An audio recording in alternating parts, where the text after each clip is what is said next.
Я сейчас нагоню жути. Остановить это нельзя. У людей тупо нет денег. Приготовьтесь затянуть пояса. 2 миллиона новых безработных. Полный автократизм. Тиран придет. Вы выживете и будете рабами на всю жизнь. Ты пользуй лун, чтобы не загореться заживо в этом аду. Привет! Сегодня будет специальный выпуск. Сконцентрируемся на одной очень важной теме. Кто потеряет работу в этот кризис? И что сделать, чтобы эту работу не потерять? Поехали! Сколько в России будет теперь новых безработных?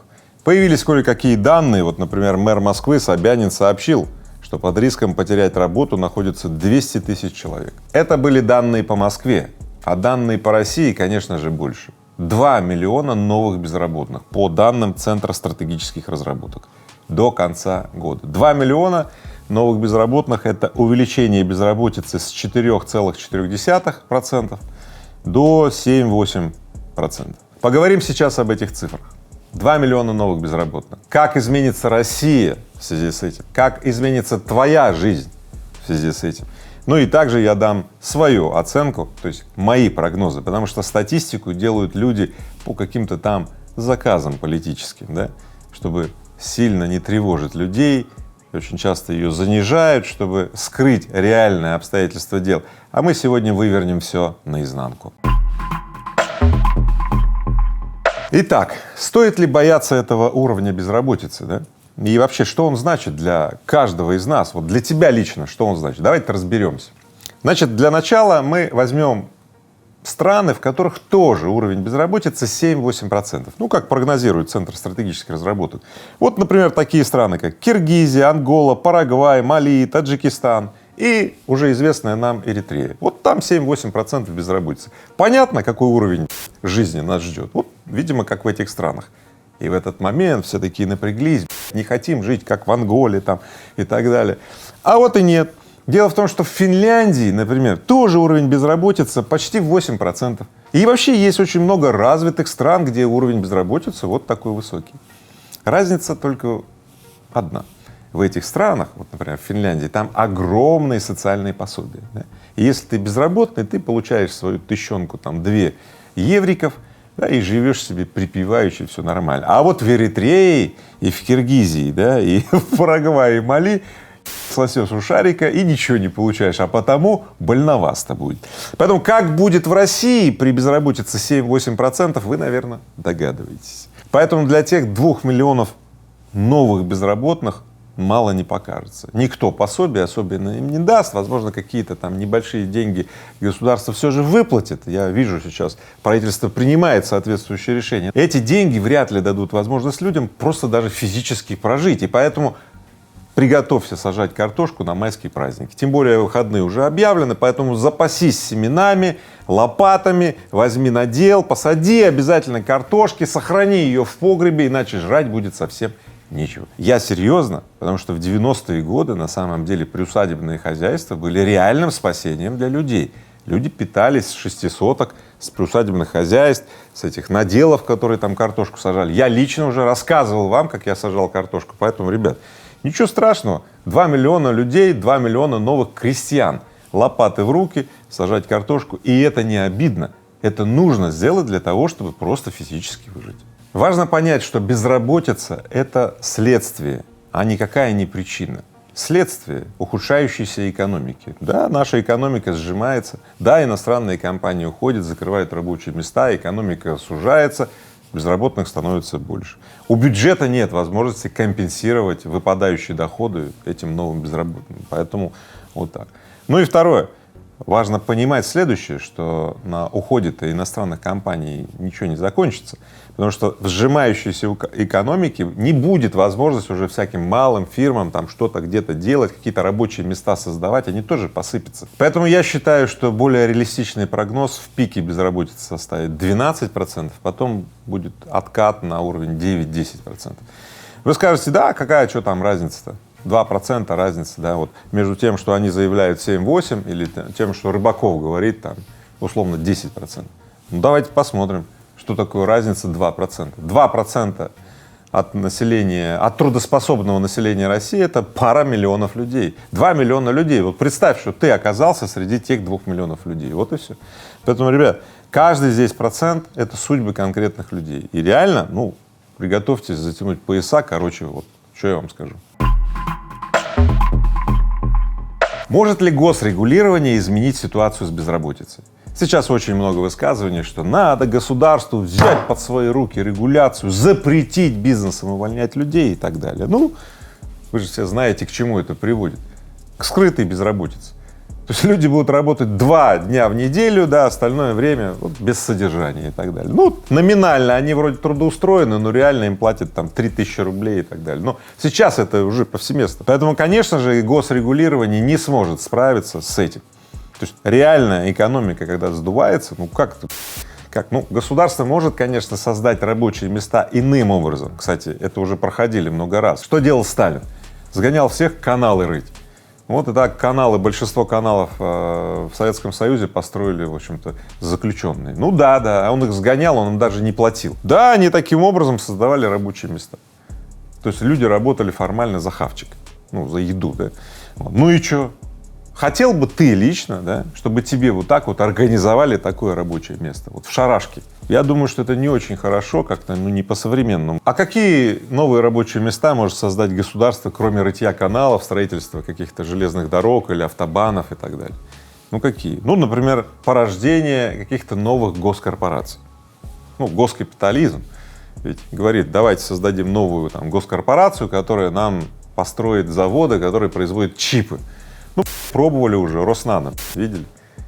10 миллиардов долларов было финансирование Роснано. И чего? Где теперь Роснано? Что-то произвело Роснано? Нет. Поэтому госкапитализм в России показал, ну, достаточно ограниченность своих возможностей. То есть не то, что он совсем плохо себя показал, но он стал ограниченным. То есть в некоторых отраслях, кстати, очень неплохо получилось, там, Росатом там, и так далее, да. Но в некоторых отраслях вообще ничего не произошло. А до некоторых рук вообще не дошли. Тут проблема госкапитализма, так называемая избыточность внимания для одной отрасли, куда бросаются все деньги, да, и абсолютное отсутствие внимания для других отраслей. Вот и все. То есть в результате я, в общем-то, соглашусь с теми политиками, экономистами, которые говорят о том, что госкапитализм в России требует либо реформации, либо все-таки даже изменения, потому что госкапитализм в России не работает.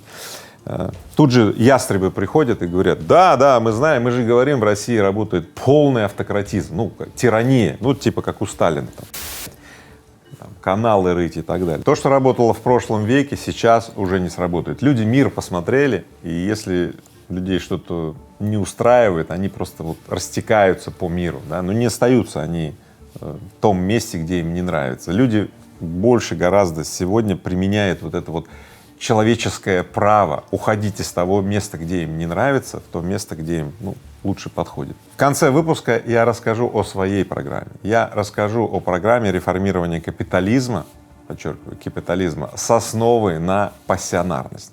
Конечно, госкорпорации или крупные там компании могут изменять экономику, растить ее до небес в случае, если главы этих корпораций или владельцы этих корпораций, пассионарные люди, идентифицирующие себя со страной, где они оперируют. Без этого ничего не будет. Если посмотреть сегодня на владельцев основных капиталов России, то они отнюдь не обладают приверженностью к стране, в которой они делают бизнес. Поэтому, когда Путин говорит, что для них Россия как бизнес-отель, и они сейчас поразъехались, в общем-то, отчасти есть в этом правда. Итак, какие сферы в зоне особого риска? Давайте посмотрим на исследование HeadHunter для начала. Наиболее заметно упало число активных вакансий в сфере страхования — 48%, автобизнесе — 27%, специалистов по управлению персоналом — 22%. Это то, что первое отреагировало, и вот видите, какие уже цифры, существенные падения.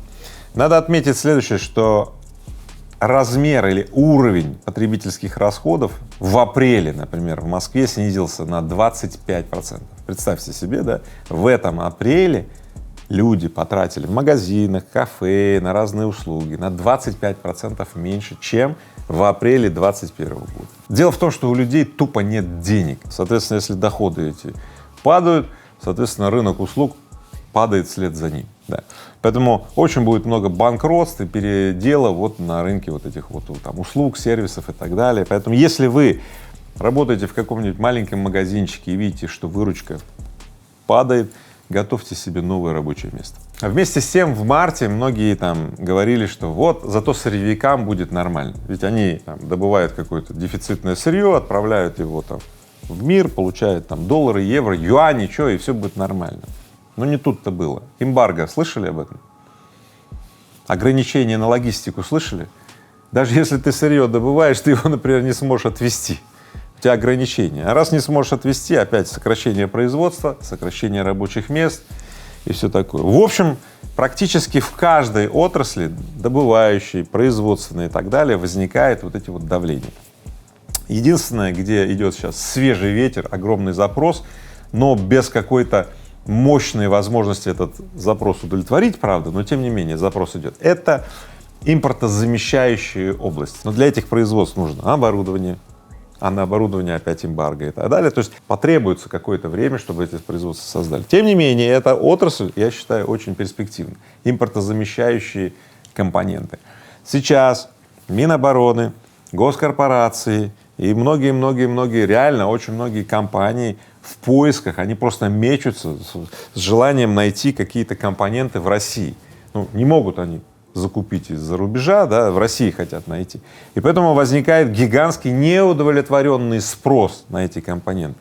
И то, с какой скоростью возникнут новые компании, которые смогут цепляться за этот спрос, да, и удовлетворять, вот это, естественно, рыночная возможность.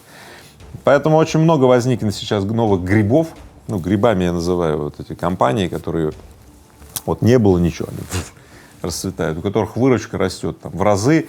И если вы сейчас работаете в подобной компании и видите, как растут ваши заказы, как растет нагрузка, вам очень повезло. А если вы пока не в такой компании, посмотрите рядом с собой, если такая компания есть, срочно трудоустраивайтесь туда, потому что сейчас, ну, время новых грибов, очень много новых компаний расцветет. Резюмирую. Когда все хорошо и изобилие, всем места хватает. Топовым специалистам, средним, ну и так себе, да, у всех есть денежки и так далее. Вот в кризис все абсолютно меняется. Кризис все переворачивает, и для средних теперь просто нет места. Все средние, если он остается средним, то он скатывается на хлеб и квас. Все. Поэтому сейчас, если ты всю жизнь жил средним, сейчас, именно сейчас время перестать быть средним.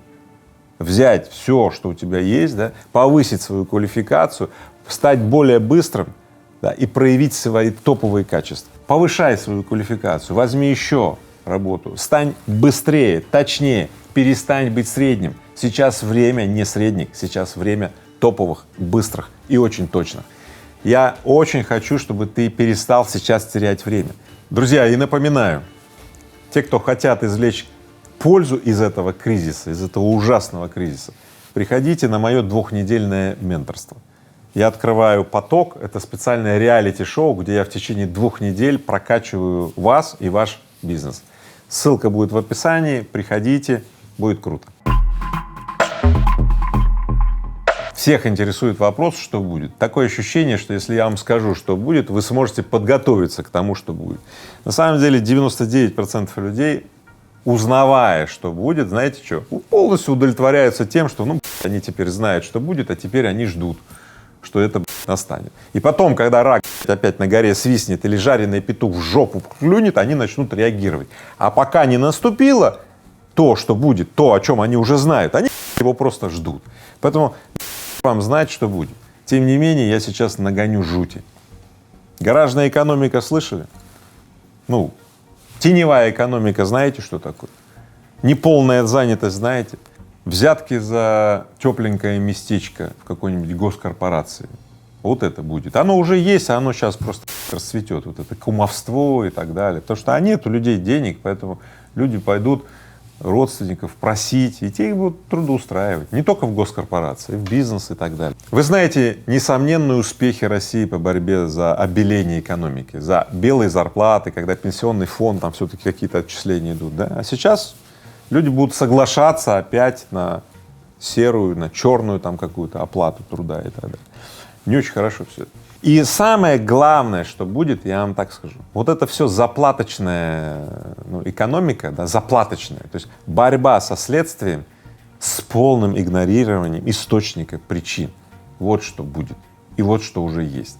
Потому что сколько бы ни боролись с этими заплатками, сколько бы ни ловили коррупционеров, взяточников, да, и сколько бы мы ни судачили по тому, как плохо, ребята, изменится это плохо на хорошо только в одном случае, когда экономика у нас будет расти, когда экономика будет в 2, в 3, в 10 раз больше, чем сейчас. А есть ли хоть одно действие, которое приводит нас к росту экономики? Вы скажете: да, мы согласны с поведением правительства, ведь сейчас сложные времена и главное выжить. Я говорю: нет, не главное выжить. Главное поставить такой способ действия, где ты не только выживешь, но и процветать сможешь. Вас бы устроил, да, вариант, который бы я вам сказал, что с вами будет следующее: вы выживете и будете рабами на всю жизнь. Поэтому люди, которые во время кризиса думают исключительно о выживании, как залатать дыры, как сохраниться, как и все, обычно умирают. Причем не последними, а первыми. Вот у нас сейчас вся страна рефлексирует про это, как сохраниться. А мы при этом теряем стратегическую высоту. Следует уже признать, что мы некоторые стратегические позиции 30 лет назад, 20 лет назад, и надо сейчас по ним наносить удар. И я обещал рассказать свою программу, ну, в общем-то, я начал уже о ней рассказывать. Ликвидация стратегического. Вот моя программа. Основной стратегический в России заключается в том, что слишком много людей не отождествляют себя с Россией. Они ментально живут где-то, там, в Бразилии, там, не знаю, в Саудовской Аравии, в Америке, в Германии, неважно. А в России для них это такое бизнес-пространство. Мне очень близки идеи Гумилева про пассионарность, про людей, которые развивают свою страну, потому что они в ней живут. Слишком много в России людей, которые воспитывались в хорошем смысле слова под воздействием ролевых моделей, заработал деньги, уехал там куда-то на райский остров. Вот и все. То есть данная, ну, модель, что ли, общественная, она приводит нас к такой структурной слабости. То есть как если бы я вам сказал, что постоянно что-то нарождается хорошее, да, и потом оно вымывается. Остановить это нельзя. Так сложилось. Этому можно противопоставить воспитание новых поколений людей, для которых Россия будет домом. У меня среди моих турецких товарищей есть очень много людей, говорят такие фразы, и я специально вам это приведу. Он говорит: вот смотри, Игорь, вот в Турции очень много катаклизмов. Там тиран придет, там правитель придет, один режим, там второй режим. Но мы, говорит, турки, и какой бы ни был режим, мы благоустраиваем Турцию, и мы здесь живем. И мне очень близки слова моих товарищей турков. Я считаю, что при наличии значимого количества людей, которые живут в России, и Россия является для них домом, да, ну, дела в обществе, в экономике пойдут на лад. Я хочу особо отметить, что я резко порицаю тех, кто говорит: давайте кого-то там заставим родину любить и так далее. Ну, это невозможно. Это приведет к еще более драматическим и трагическим последствиям. Нет. Я говорю просто: мы будем заниматься ликвидацией стратегического в обществе, воспитанием следующих поколений в ощущении, в самоощущении, что они живут в России, воспитанием их самоидентификации, что они россияне, и их жизнь связана с благоустройством своей жизни, своей семьи, своего дома, и этот дом — Россия. Вот и все. Поэтому мы строим школы, детские сады, мы вот этим занимаемся. Да, влияние этих школ и детских садов, ну, проявится через 20, может быть, 30 лет, может быть, 40, да. Но именно такой способ ликвидации стратегического я вижу, и он действительно работающий, он действенный, как я его называю. А любые вот эти вот инсинуации, там, затыкание дыр и так далее, ну, вот эти тактические ходы, они не действенны, это все такое суета.